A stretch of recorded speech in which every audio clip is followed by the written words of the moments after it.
আসসালামু আলাইকুম। একটা গুরুত্বপূর্ণ আপডেট নিয়ে আসছি। যারা আরব আমিরাতে আছেন আপনারা অনেকেই জানেন যে 1 সেপ্টেম্বর থেকে সাধারণ কমার ঘোষণা করা হয়েছে। আর এই 1 সেপ্টেম্বরে সাধারণ কমার ঘোষণার মাধ্যমে আপনারা আরব আমিরাতে ভিসা লাগানোর একটা সুযোগ পাবেন, অথবা দেশে যাওয়ার জন্য আপনারা জরিমানা ছাড়া দেশে যেতে পারবেন। কিন্তু যদি আপনি আরব আমিরাতে ভিসা লাগাইতে চান, সেক্ষেত্রে আপনার পাসপোর্টের প্রয়োজন হবে।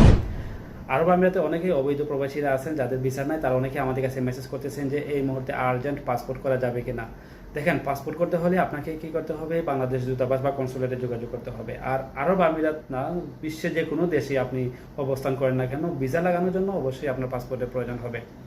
তো যারা আরব আমিরাতে প্রবাসীরা আছেন, যত দ্রুত পসিবল হয় আপনার পাসপোর্টটা রিনিউয়াল করে নেন। যাদের মেয়াদ নাই, যাদের 6 মাস থেকে কম আছে, আপনার এটা মেয়াদটা বাড়িয়ে নেন। 1 মাস বা 1 বছরের জন্য না, অবশ্যই আপনার পাসপোর্ট নতুন করে নিয়ে নিতে হবে, নতুন পাসপোর্টটা করে নিতে হবে। আর যাদের পাসপোর্ট নাই, পাসপোর্ট হারিয়ে গেছে,